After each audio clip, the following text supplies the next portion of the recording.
A Criança Terceirizada.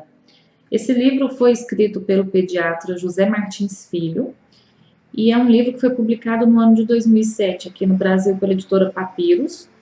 Esse livro ele tem 8 capítulos, além da introdução, e no final a gente tem também uma bibliografia.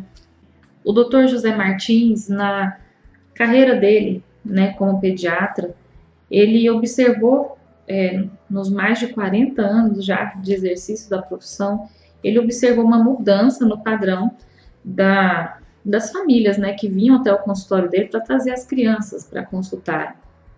Então, a partir dessas observações que ele fez, nessa mudança do perfil dos pais e das crianças que ele atende, ele escreveu esse livro que traz algumas reflexões bastante interessantes. Antes de falar do livro propriamente dito, eu quero só dar uma pincelada sobre esse assunto de terceirização. A gente sabe que terceirizar é você demandar algum tipo de função a outro. Então, se eu tenho uma empresa e em vez de contratar vários funcionários da minha própria empresa para cuidar de vários detalhes, como recepção, limpeza, administração, eu contrato terceiros, ou seja, eu contrato pessoas fora da realidade daquela empresa para executar aquele trabalho. E esse termo, criança terceirizada, foi utilizado justamente por esse motivo, que nos leva justamente a pensar que a criança está sendo delegada a alguém. A criança, ela deve ser cuidada no seio da família, Ela deve ser cuidada pelos pais. Porém, nesse processo que foi chamado de terceirização, e é um termo assim que eu percebo que traduz muito, ele vem realmente cheio de significado, de essa terceirização da criança. Quer dizer, eu delego a outros aquela função que deveria acontecer ali dentro do meu espaço. O autor fala na introdução que a intenção dele realmente foi chamar as famílias e todos, lógico, que tiverem acesso a esse conteúdo a uma reflexão. Porque hoje em dia, o que ele tem observado é que as funções de pai e mãe estão sendo transferidas para outras pessoas, Enfim, o dia a dia corrido, a necessidade de trabalhar fora, Enfim, tudo isso tem minado o tempo disponível para estar com os filhos, para estar com essas crianças. Então, acaba-se delegando essa tarefa a outras pessoas, seja uma babá, seja uma creche, um berçário ou uma escola. Ele fala na introdução que não é a intenção dele colocar nenhum tipo de culpa em cima dos pais, E que, na verdade, o que ele quer é realmente trazer essa reflexão, porque os índices de crianças com problemas psicológicos, que precisam de terapia, ou os números também de violência entre as crianças têm aumentado bastante. E tem se observado uma relação muito íntima entre o aumento dessas taxas, desses índices, com a questão desse distanciamento das crianças com os pais. Capítulo 1, a evolução da situação da criança na história da humanidade. Nesse primeiro capítulo, o autor faz um apanhado histórico e mostra, desde épocas mais antigas, como a época dos impérios romano e grego, que as crianças já eram menosprezadas e nem eram contadas como população, e não havia nenhum tipo de constrangimento em se assassinar crianças que nascessem com algum tipo de defeito, algum tipo de deficiência. Ele traz esse relato até os dias atuais em países, por exemplo, como a Coreia e a China, em que, de verdade, nos dias de hoje, é bastante comum o assassinato de crianças, seja por miséria, assim, a população muito pobre, debaixo de um regime muito rigoroso, um regime de governo muito rigoroso, e por falta de recursos, né, abandona essas crianças ou realmente assassina essas crianças, seja por políticas governamentais que obrigam as famílias a diminuírem a sua prole, né? Passando pela história da igreja, o autor coloca que foi com a igreja que o papel da família, a função da família foi sendo resgatado aos poucos e as crianças começaram a ser olhadas com mais carinho, né? E chegando até os dias atuais também na questão de que o mercado de trabalho é cada vez mais aberto, né, para a mão de obra feminina, tem contribuído para a diminuição do tamanho das famílias, né? A formatação da família foi modificada por causa do mercado de trabalho. Diminuição do tempo disponível para que a mulher conviva com seus filhos. E termina com uma reflexão, aqui na página 32. Por que corremos tanto atrás de conquistas materiais, de mais um celular, de um carro novo, ou mesmo de diversão e prazer, sem perceber que o tempo vai passando, as crianças vão crescendo e que esse tempo nunca mais vai voltar? Quanto nos custa tudo isso? Aonde chegaremos? Será que essa sociedade consumista, pontuada pelo egoísmo e pela escassa presença do amor, é um dos fatores dessas mudanças radicais nas relações familiares? Capítulo 2. Vou começar o capítulo 2 lendo o que está aqui na página 35. O título do capítulo é A Violência contra a Criança. Na página 35, nós encontramos referências a esses vários tipos de maus tratos, né? Esses vários tipos de violência contra a criança. Ele lista aqui: violência doméstica, negligência ou abandono, abuso físico, síndrome de Munchausen, síndrome do bebê sacudido, abuso sexual, abuso psicológico. Nesse capítulo, o autor tenta traçar um panorama de o porquê essas crianças são expostas a esses vários tipos de violência. Ele faz alguns relatos a respeito de crianças em situação de rua que, quando entrevistadas, participando de um estudo, relataram que preferiam ficar na rua porque na rua sentiam paz, tranquilidade e não corriam riscos físicos mesmo, riscos à sua integridade, né? Tanto quanto se estivesse em casa.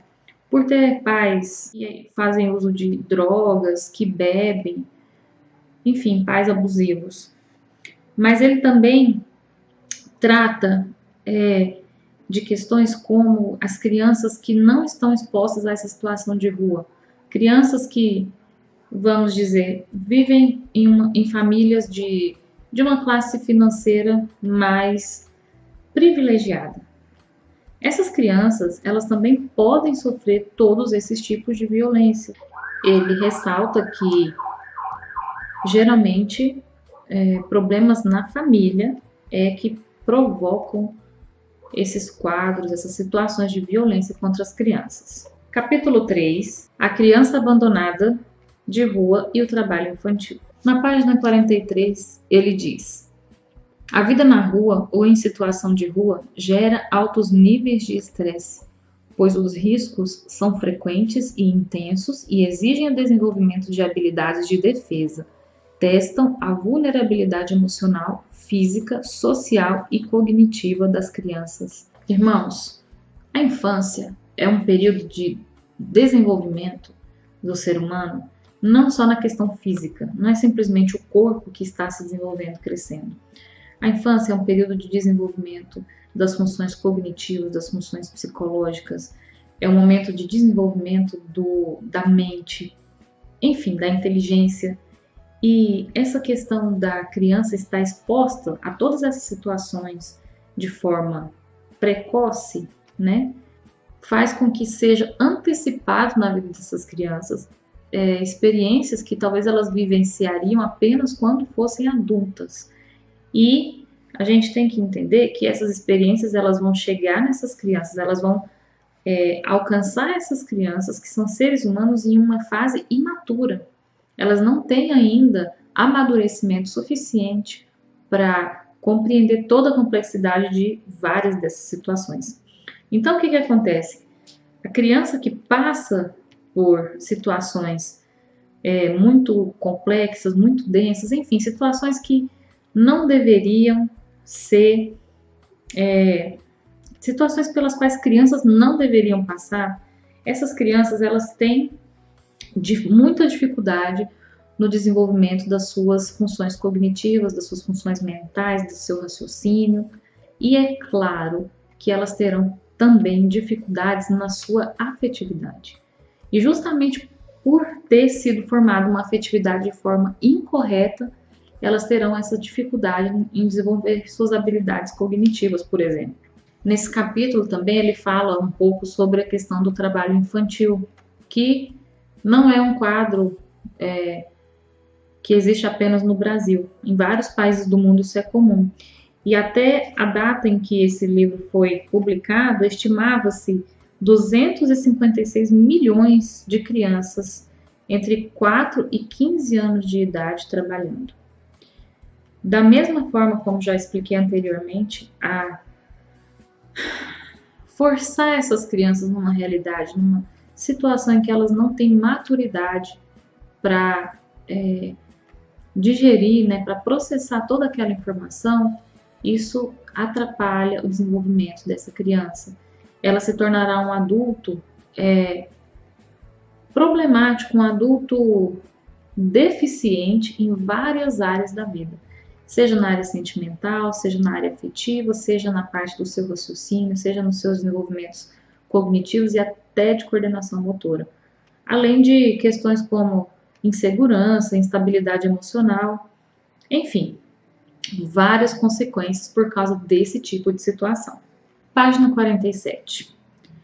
Num livro como este, que se propõe a discutir a terceirização de crianças das classes média e alta, a leitura e a constatação desses dados que acabo de apresentar podem assustar e muito. Aqui ele se refere ao capítulo anterior, que ele fala de crianças em situação de rua, ao capítulo anterior que ele fala sobre a violência contra a criança e ele trata casos mais específicos de criança exposta à situação de rua, e também desse capítulo onde ele trata dessas crianças que moram na rua e também do trabalho infantil. Continuando. Mas é isto que pretendo, que as pessoas se deem conta da necessidade e da importância da valorização do crescimento e do desenvolvimento infantil e do tempo que passa célere e que não volta mais. Quem perdeu a chance de curtir seu filho de 1 ano, 2 anos, 3 anos, de brincar com ele, nunca mais terá essa chance. Capítulo 4. A terceirização propriamente dita. Esse assunto, ele é tão importante e é tão urgente que nós não vamos ficar só nesse resuminho desse capítulo. Nós já estamos preparando uma série de vídeos a respeito de educação infantil. E dentro desse assunto de educação infantil, nós vamos tratar de forma mais detalhada da questão da criança terceirizada. Voltando aqui ao livro, nesse capítulo, ele utiliza uma expressão que eu achei extremamente cirúrgica. Ele fala de mães culturais. O que seria isso, mães culturais? Ele fala que existe uma cultura para ser mãe. E que isso tem feito com que muitas mulheres que nunca quiseram ter filhos, nunca sonharam em desprender seu tempo cuidando de crianças, trocando fralda, fazendo comida, enfim, todos esses detalhes que envolvem criar uma criança, fora a gestação, é claro. Essas mulheres, mesmo não tendo essa aptidão materna, elas buscam ser mães. A maternidade é vista como um status, um prêmio.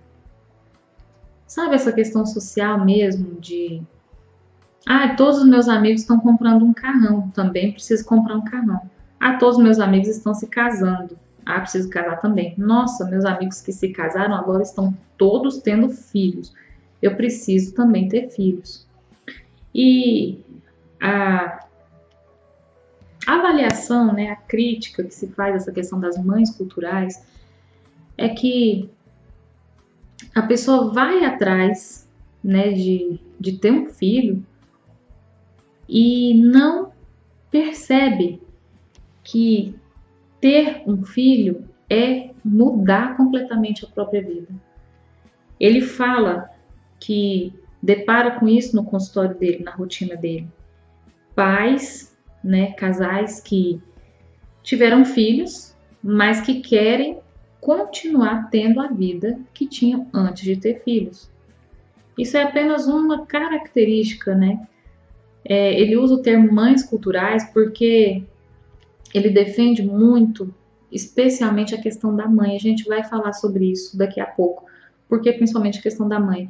Não quer dizer que o pai não faça parte e que o pai possa estar ausente e, enfim, não participar das coisas. Não é isso.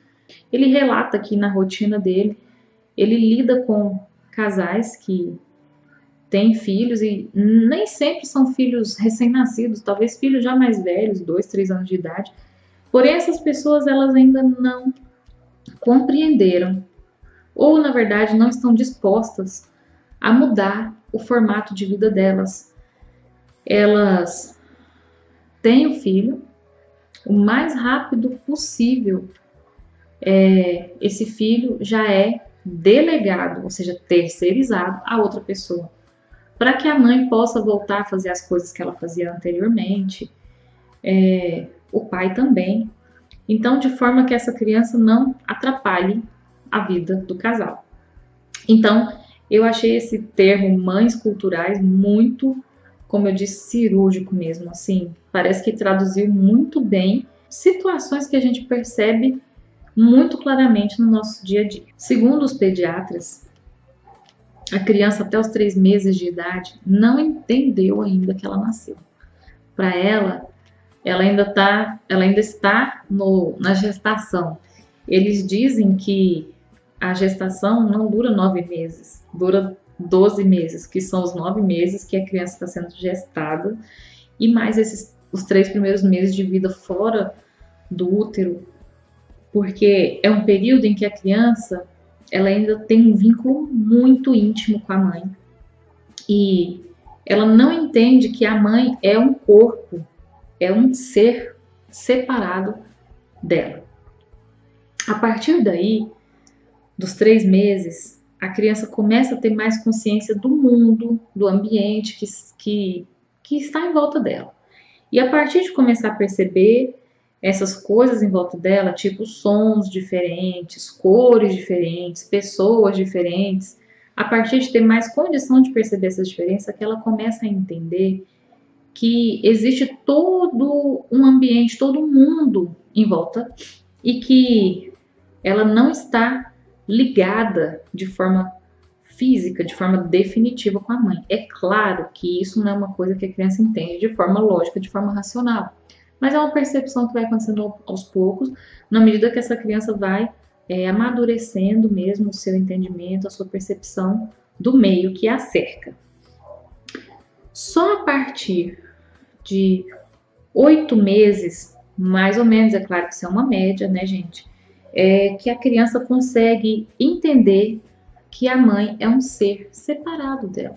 Os médicos também afirmam que só a partir de 2 anos de idade é que as crianças conseguem compreender melhor as separações de longo período, tipo 12 horas ou mais, como é o caso de muitas crianças que ficam em creche ou berçário, por exemplo, de período integral, né?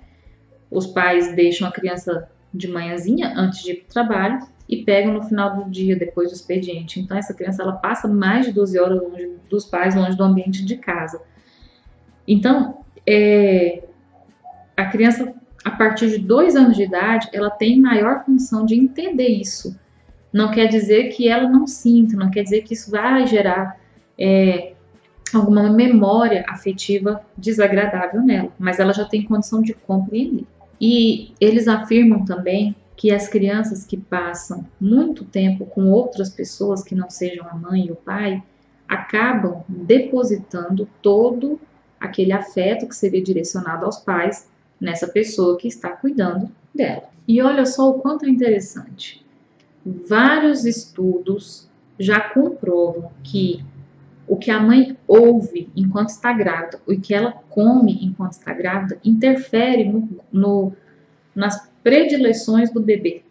Então, se a mulher, quando está grávida, escuta mais um estilo de música do que outro, e se ela come mais um tipo de alimento do que outro, a tendência é que essa criança, quando nascer, ela também se sinta mais confortável ouvindo aquele tipo de música que a mãe ouvia e vai ter mais chances também de preferir aquele alimento que a mãe já comia quando estava grávida. Outra coisa bastante interessante e que é uma parte que me chama muito a atenção é uma análise que ele faz, porque o maior motivo atualmente para se justificar essa terceirização das crianças é por motivo de trabalhar, né? Ou seja, ganhar dinheiro. E então ele faz essa reflexão. Que padrão de vida é esse que os pais têm buscado, que nós temos buscado? Que ambições tão altas são essas que valem mais do que o nosso próprio filho, né? E assim, isso é muito, muito sério, muito urgente mesmo. Precisamos urgentemente reavaliar toda a nossa vida, porque essa questão dessas ambições, né? Correr, como a gente sempre fala, uma expressão que a gente usa muito aqui no Brasil, correr atrás, né, das coisas. A gente passa tanto tempo correndo atrás das coisas que não sobra tempo para a gente ser feliz com as coisas pequenas. Quer dizer, não é nem com as coisas pequenas no sentido de que são menores que as outras, mas com as coisas simples da vida. Capítulo 5. Os conceitos de abandono. Nesse capítulo, o autor vai tratar sobre os vários tipos de abandono.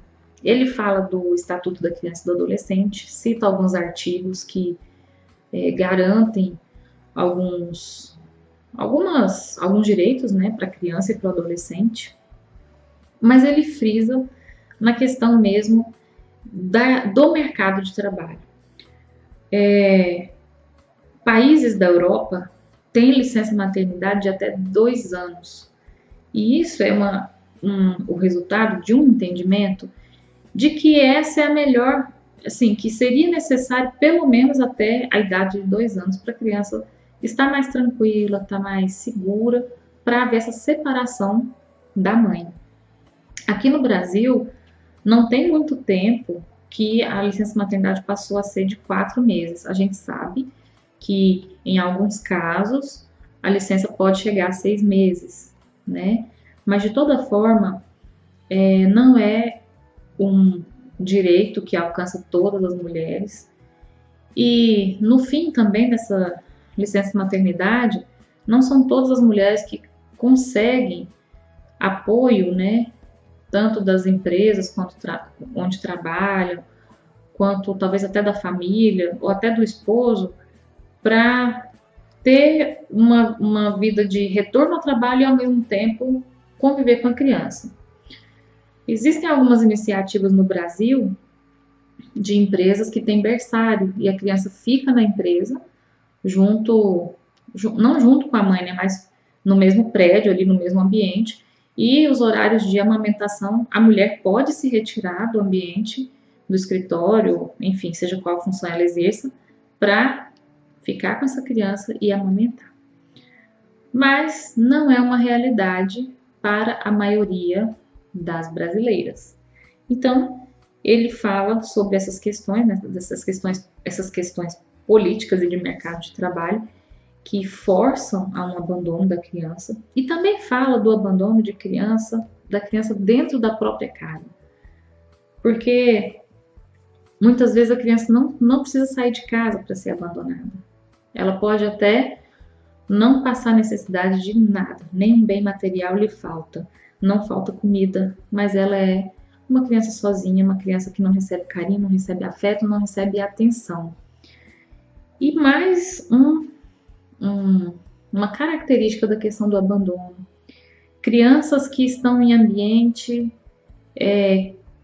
que tem muitas pessoas demandando atenção. Então, a criança pode se sentir sozinha, mesmo estando cercada de pessoas o tempo todo. Isso é muito comum de se observar em escolas e creches. Nos berçários, não quer dizer que não exista, só que as crianças que estão no berçário geralmente são crianças muito novinhas, elas não conseguem nem se expressar. O Senhor tem nos dado condição de vivenciar algumas situações para que a gente possa ter embasamento para falar das coisas. E nós sabemos, por ter vivenciado de fato, ter convivido com essas crianças, que crianças nessa situação que, por exemplo, fica em escola de período integral, às vezes está lá no cantinho dela, do nada a criança começa a chorar. E você vai conversar com ela, tentar entender por que ela está chorando. Ela fala que está com saudade do pai, está com saudade da mãe. Teve uma menina que disse que estava com saudade do avô, sendo que ela nem conheceu o avô dela, porque o avô dela faleceu. Então, assim, como eu já falei anteriormente, a criança ela não tem maturidade ainda para lidar com essas coisas. A criança ela é um ser humano que ela está em fase de desenvolvimento e ela precisa de pessoas maduras, pessoas capazes em torno dela para ensinar todas as coisas. Ela não nasce sabendo de nada. Então, a saúde mental, a saúde emocional dessa criança depende dos adultos que vão lidar com essa criança. Capítulo 6. As crianças e os pais de hoje, a sociedade em que vivemos. Ele fez todo um apanhado histórico, fez um relato, incluiu na situação de abandono e violência, terceirização, crianças de situação financeira precária, mas o foco dele é lidar é falar para o público, para os pais que são da classe média e da classe alta também, famílias que estão dentro de um padrão mais comum, que é o mais comum a gente ver, pessoas que têm um emprego, enfim. E dentro desse grupo, ele ressalta que tem aumentado muito o número de casais que têm filho único. E essa questão do filho único, ela tem dois lados. Um lado é que essa criança ela pode se tornar um eterno bebezão, porque ela sempre será tratada como criancinha. Ela é tão mimada, ela é colocada de forma tão, assim, é tudo dado de bandeja, que ela se torna uma criança dominadora, uma criança egoísta e uma criança que nunca cresce, não amadurece. Ela sempre permanece ali sendo criança. A outra característica é que esse afastamento dos pais com os filhos, enfim, das gerações, ela não é algo novo, né? Então, já é algo que vem acontecendo desde as gerações anteriores. Então, outra característica que isso gera é um desprendimento da geração atual com a geração anterior e da geração futura com a geração atual. O que que isso traz de consequência? Ele relata, o autor, né, relata que atende pessoas no consultório dele que não sabem como cuidar de uma criança, porque nunca foram ensinados. Ele relata o caso de um casal que não sabia como cuidar do filho e a avó da criança também não sabia como cuidar. Então, assim, essa questão essa dissolução desse núcleo familiar atrapalhem tudo isso, porque muita coisa, o convívio, a forma de lidar com as coisas é passado no convívio, no dia a dia. Na página 75 ele diz: por favor, assumam seus filhos, dediquem tempo a eles, errem, mas errem vocês mesmas. Assumam o relacionamento, o cuidado, a alimentação, a vinda ao pediatra, coloquem limites, acertem os detalhes, não sejam permissivas, não troquem alimentos sólidos por mamadeiras, não permitam que a criança regrida ou se transforme num eterno bebê. Sejam as mães que vocês desejam e não tenham vergonha disso. Errar é humano e é assim que se aprende. Nesse capítulo, o autor também traz outra reflexão, que é que as crianças estão indo cada vez mais cedo para as escolas e creches. E a educação, que é justamente ensinar as coisas do dia a dia, colocar limites, né? O que é que pode, o que é que não pode. Tudo isso está sendo ensinado por outras pessoas a essas crianças, por não passarem tempo suficiente com os pais. E sobre isso, eu vou ler aqui mais uma citação. O mesmo vale para a pessoa que cuida de um bebê o dia todo numa creche. Trocar uma fralda, limpar o cocô, dar banho, alimentar, ninar, cantar para dormir, fazer carinho, estimular o desenvolvimento, são atos que desencadeiam uma reação de mão dupla que não pode ser desconsiderada na formação da personalidade. E o tipo de educação, a maneira de conduzir o desenvolvimento infantil, e a TV e o videogame com seus monstros super-heróis que são usados para fazer as crianças ficarem quietinhas e para descansar e dormir. Então aqui ele fala de duas coisas muito importantes, que é a questão que a gente também já comentou, que foi falado em capítulos anteriores, desse vínculo que é criado, né, desse afeto que existe entre a criança e a pessoa que vai cuidar dela. Não que isso seja ruim, é claro que tem que existir esse afeto, é isso que a gente espera de alguém que cuida de uma criança. Porém, todo o afeto que deveria ser desprendido para a mãe, para os pais, acaba sendo desprendido para essa outra pessoa. Capítulo 7. As características da criança de hoje. Então, nesse capítulo, o autor fala um pouco mais sobre a criança terceirizada, que ele diz que é meio abandonada, sem muito carinho, sem muito amor, sem muita atenção, quer dizer, ele não recebe essas coisas, né? Ele fala que essas crianças como se fossem órfãs, mesmo tendo os pais. Então, irmãos, é uma situação muito triste e muito preocupante, porque que adultos serão gerados a partir dessa realidade? Isso tem que nos preocupar. Isso tem que nos preocupar muito. É nossa obrigação mesmo contribuir para que as crianças cresçam de forma saudável, de forma integral. Não cresçam simplesmente fisicamente falando, mas que cresçam sóbrias e seguras nos seus sentimentos, nos seus pensamentos. Isso é uma obrigação nossa. E o autor fala que o mundo como ele está hoje, ele até fala que o modelo de família tradicional, né, que a esquerda chama de família tradicional, ele usa esse termo no livro dele,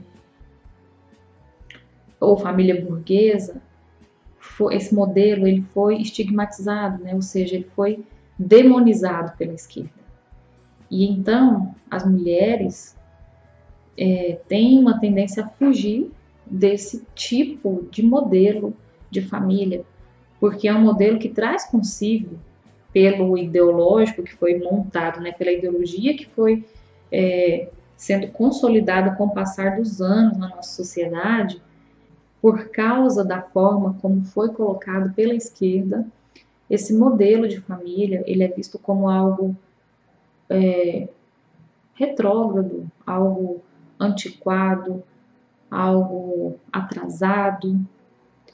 E então muitas pessoas fogem disso para não serem taxados de pessoas burras, de pessoas antiquadas, enfim, todas essas coisas. E por fim, capítulo 8. Esse capítulo chama-se Finalmente, e eu vou ler algumas partes para a gente fazer um apanhado, para que os irmãos tenham uma noção. O que desejo é colocar em pratos limpos a situação atual. Tantas crianças sem pai e sem mãe, tantas sem carinho e sem afeto, tantas abandonadas. Proponho uma conscientização da paternidade e da maternidade.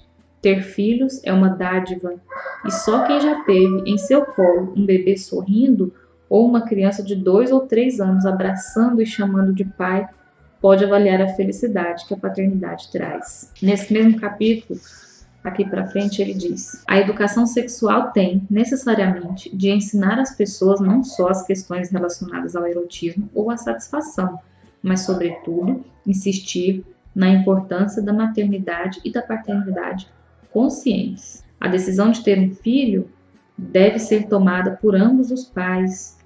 Essa parte que eu não vou ler. Continuando, é muito interessante como as pessoas se preocupam com a aquisição de bens, como planejam investimentos pessoais ou da família, mas nem sempre têm a mesma preocupação com o planejamento da prole e com os compromissos que derivam da chegada dos filhos. É fundamental se perguntar como será o cuidado com a criança, após a gestação, no caso, né? E, do fundo do coração, responder se se quer um filho para criar, educar e orientar ou apenas para satisfazer o ego e a vontade de mostrar que se é capaz de gerar outro ser. Em nome do Senhor Jesus, nós vamos continuar falando sobre esse assunto em outros vídeos, nos próximos vídeos. Se você achou que esse conteúdo te ajudou de alguma forma, se você acha que pode ajudar outras pessoas, compartilhe esse vídeo. Se você gostou, dá um curtir aí e se inscreva no nosso canal. Muito obrigado e até o próximo vídeo.